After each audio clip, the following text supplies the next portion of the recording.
दिवाली क्यों मनाई जाती है? दीपों की चमक से जगमगाता हर घर, मिठाइयों की महक, परिवार की हंसी और त्योहारों की रौनक। जी हाँ दोस्तों, बात हो रही है रोशनी के पर्व दिवाली की। लेकिन क्या आप जानते हैं दिवाली के पीछे सिर्फ एक नहीं बल्कि कई रोचक पौराणिक कहानियां जुड़ी हुई है। यह पर्व केवल एक धार्मिक उत्सव नहीं बल्कि अंधकार पर प्रकाश और बुराई पर अच्छाई की विजय का प्रतीक है। आज हम आपको सुनाएंगे कुछ ऐसी अद्भुत कथाएं जिन्हें जानकर आपका दिल खुश हो जाएगा। दिवाली की सबसे प्रसिद्ध कथा रामायण से जुड़ी हुई है। अयोध्या के राजा दशरथ के 3 रानियों में से कैकेयी ने अपनी दासी मंथरा के बहकावे में आकर राजा से 2 वरदान मांगे। पहला, उनका पुत्र भरत राजा बनेगा और दूसरा, श्री राम को 14 वर्षों के लिए वनवास भेजा जाएगा। राजा दशरथ वचनबद्ध थे, इसलिए उन्होंने भारी मन से श्री राम जी को वनवास भेज दिया। श्री राम जी के साथ उनकी पत्नी सीता और भाई लक्ष्मण भी वन में चले गए। 14 वर्ष के वनवास के बाद और लंका के राजा रावण का वध करने के उपरांत श्री राम जी जब सीता माता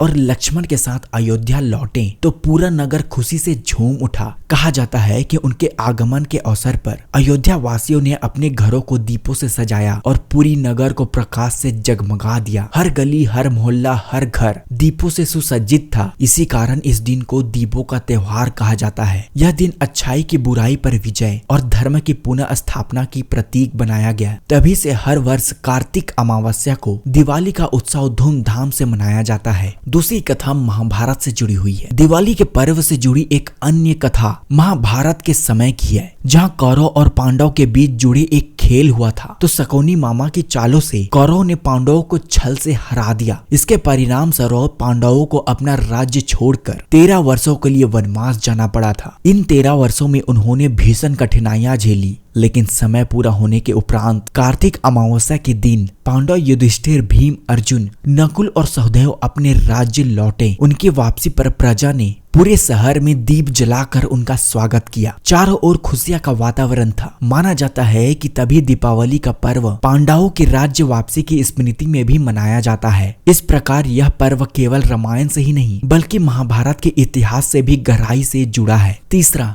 समुद्र मंथन से। दिवाली का एक और महत्वपूर्ण पहलू देवी लक्ष्मी से जुड़ा है। देवी लक्ष्मी धन, वैभव और समृद्धि की देवी मानी जाती है। पौराणिक कथाओं के अनुसार एक समय दानवों ने 3 लोगों पर अपना आतंक फैला दिया था। देवताओं का स्वर्ग लोक भी उनसे छीन लिया गया और इंद्र देव का सिंहासन तक छीना गया। हार मान चुके देवता भगवान विष्णु के पास पहुँचे। विष्णु जी ने उन्हें क्षीर सागर यानी दूध के सागर का मंथन करने की सलाह दी। उन्होंने कहा कि समुद्र मंथन से अमृत निकलेगा, जिसे पीने के बाद देवता अमर हो जाएंगे और दानवों को परास्त कर सकेंगे। समुद्र मंथन की प्रक्रिया शुरू हुई, जिसमें देवता और दानव दोनों ने मिलकर मंथन किया। इस मंथन से 18 अनमोल रत्न निकले, जिसमें से एक थी देवी लक्ष्मी जी। वे कमल के फूल पर विराजमान होकर प्रकट हुए और भगवान विष्णु ने उन्हें अपनी अर्धांगिनी के रूप में स्वीकार किया। कहा जाता है कि यह घटना कार्तिक अमावस्या के दिन हुई थी, इसलिए इस दिन धन की देवी लक्ष्मी की विशेष पूजा की जाती है। लोग अपने घरों को साफ सुथरा रखते हैं, दीपों की रोशनी से सजाते हैं ताकि लक्ष्मी जी आगमन हो और घर में समृद्धि का वास बने। चौथी पुरानी कथाएं हैं नरकासुर का वध। भगवान श्री राम के समय की है। प्राग ज्योतिषपुर नामक नगर का राजा नरकासुर नाम का दैत्य था। वह वराह अवतार के समय पृथ्वी के गर्भ से उत्पन्न हुआ था और वराह भगवान के स्पर्श से उसे असीम शक्ति मिली थी। शक्ति प्राप्त करने के बाद नरकासुर ने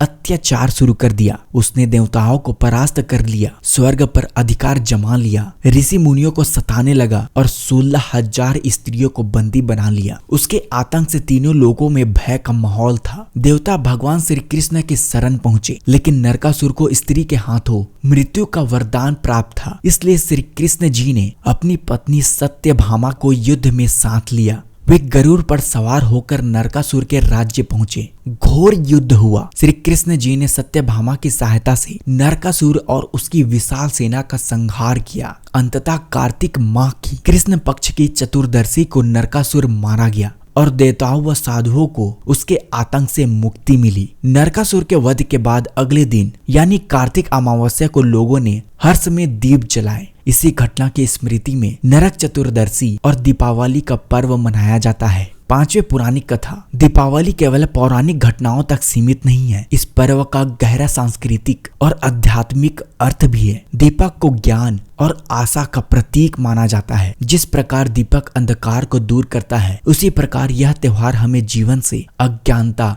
नकारात्मकता और बुराई से मिटाने का संदेश देता है। इस दिन लोग घरों की सफाई करते हैं, नए वस्त्र धारण करते हैं और मिठाइयों का आदान प्रदान करते हैं। परिवार के साथ लक्ष्मी गणेश की पूजा की जाती है ताकि घर में सुख, शांति और समृद्धि बनी रहे। व्यापारिक वर्ग के लिए यह नया लेखा जोखा वर्ष शुरू करने का दिन भी होता है। एकता और खुशियों का पर्व दिवाली का एक और विशेष पहलू है। यह समाज को एकजुटता करता है। दीपों की पंक्तियां केवल घरों को ही नहीं बल्कि दिलों को भी रोशन करती है। परिवार, रिश्तेदार और मित्र एकत्रित होकर उत्सव मनाते हैं। लोग एक दूसरे के घर जाते हैं और उपहार और मिठाइयां बांटते हैं और आपसी प्रेम को बढ़ाते हैं। यह त्योहार हमें सिखाता है कि जीवन में चाहे कितनी भी कठिनाइयां आए, अच्छाइयां और सच्चाई की विजय निश्चित है। जैसे श्री राम जी ने रावण का अंत कर धर्म की स्थापना की, जैसे पांडवों ने अपना राज्य पुनः प्राप्त किया, जैसे देवी लक्ष्मी जी ने समृद्धि का वरदान दिया और जैसे कृष्ण जी ने नरकासुर का वध किया, उसी तरह हम भी अपने जीवन में अंधकार को मिटाकर प्रकाश फैला सकते हैं। दिवाली की हर कथा हमें एक अलग संदेश देती है। श्री राम जी की कथा बताती है कि सत्य हमेशा विजय होती है। पांडवों की कथा धैर्य और संघर्ष की सीख देती है। देवी लक्ष्मी की उत्पत्ति हमें समृद्धि और पवित्रता का महत्व सिखाती है। नरकासुर वध की कहानी बुराई पर अच्छाई की अंतिम जीत को दर्शाती है। इस प्रकार दिवाली केवल एक त्योहार नहीं बल्कि एक गहरा